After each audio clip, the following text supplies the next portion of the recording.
मैं महादेव सिंह हिंदी शिक्षक मे flower school. आज मैं कक्षा 10वीं की पाठ्य पुस्तक क्षितिज का गद्य खंड का प्रथम पाठ पढ़ाने जा रहा हूँ। पाठ का नाम है नेताजी का चश्मा और इसके लेखक हैं स्वयं प्रकाश। सबसे पहले हम लोग लेखक के जीवन परिचय जान लें। लेखक का जन्म सन 1947 में इंदौर में हुआ था।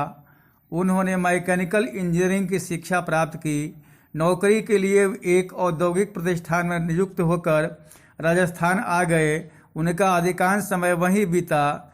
अब वे स्वैच्छिक सेवानिवृत्ति लेकर भोपाल में रह रहे हैं और आजकल वसुधा नामक पत्रिका के संपादन मंडल में हैं। लेखक की अनेक रचनाएं हैं, इसमें कहानी, उपन्यास सभी सम्मिलित हैं। अब हम इस पाठ पर ध्यान देते हैं। इस पाठ के मुख्य पात्र हैं दो। एक है हवलदार साहब और दूसरा है कैप्टन चश्मे वाला। हवलदार साहब कंपनी के काम से उस कस्बे में से गुजरा करते थे। कस्बा छोटा था, अधिकतर मकान कच्चे थे। एक नगर पालिका भी थी। लगता है उस पालिका ने कभी कस्बे के मुख्य बाजार के चौराहे पर नेताजी सुभाष चंद्र बोस की संगमरमर की मूर्ति लगवा दी होगी। मूर्ति देखकर लगता था जैसे वह मजबूरियों के कारण किसी स्थानीय कलाकार से बनवाई गई होगी।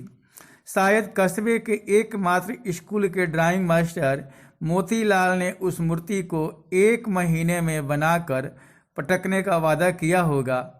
मूर्ति टोपी से कोट के दूसरे बटन तक थी। 2 फुट ऊंची यह मूर्ति बहुत सुंदर लग रही थी। मूर्ति को देखते ही दिल्ली चलो या तो मुझे खून दो का नारा याद आने लगता था। हवलदार साहब को आते जाते मूर्ति की एक बात खटकती थी। नेताजी की आंखों में चश्मा नहीं था, यानी संगमरमर का नहीं था। उसकी वजह किसी ने एक सचमुच का चौड़ा काला फ्रेम मूर्ति को पहना दिया था। पहली बार उन्होंने देखा तो उनके होठों पर कौतुक भरी मुस्कान फैल गई थी।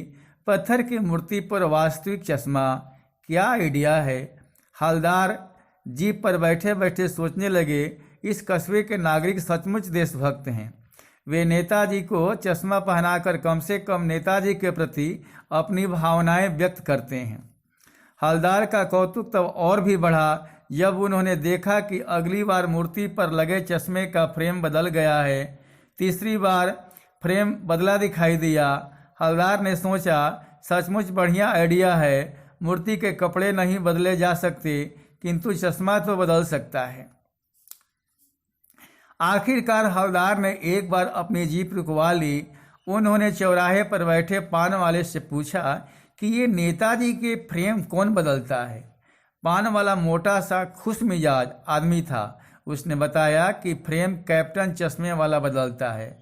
अगर किसी ग्राहक की मूर्ति पर लगा चश्मा पसंद हो तो वह चश्मा ग्राहक को देकर कैप्टन मूर्ति पर नया चश्मा फिट कर देता है, परंतु वह सुभाष की मूर्ति को बिना चश्मे के नहीं रहने देता, मानो इससे उसे कोई चोट लगती हो। हवलदार ने पान वाले से पूछा कि मूर्ति का ओरिजिनल चश्मा कहाँ गया। पान वाले ने हंसते हुए बताया कि उसे मास्टर बनाना भूल गया। हवलदार साहब यह सुनकर द्रवित हो गए। उनका अनुमान सही निकला। यह मूर्तिकार सचमुच कस्बे का अध्यापक था। लगता है वह 1 महीने के कम समय में मूर्ति बनाते बनाते चश्मे के बारे में कुछ तय नहीं कर पाया, या असफल रहा होगा, या चश्मा टूट गया होगा, या पत्थर का चश्मा अलग से बनाकर लगाया होगा और वह निकल गया होगा। हवलदार साहब को यह सब विचित्र लगा। उन्होंने एक बार फिर से अपने जीप पान वाले के पास रुकवा ली। पूछा, यह कैप्टन चश्मे वाला नेताजी का साथी था या आज़ाद हिंद फौज का भूतपूर्व सिपाही था। इस प्रश्न पर पान वाला हंसा, मुस्कुरा कर बोला, वो लंगड़ा क्या फौज में जाएगा, लगता है पागल। वो देखो वो आ रहा है, उसी से बात कर लो, फोटो वोटो छपवा दो कहीं उसका।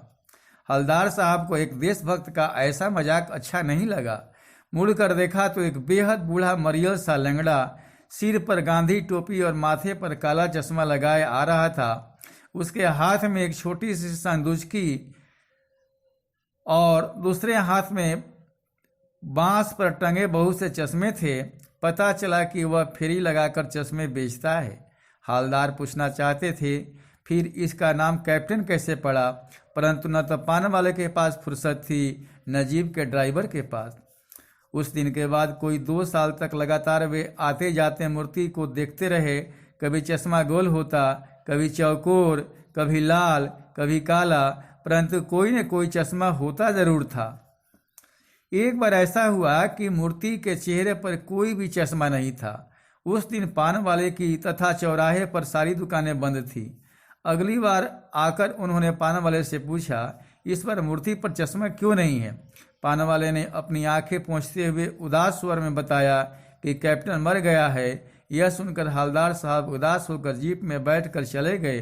वे सोचने लगे, उस देश का क्या होगा जहाँ के निवासी देशभक्त बलिदानियों पर हंसते हैं, उनका मजाक उड़ाते हैं और स्वयं बिकने के लिए मौके ढूंढते हैं।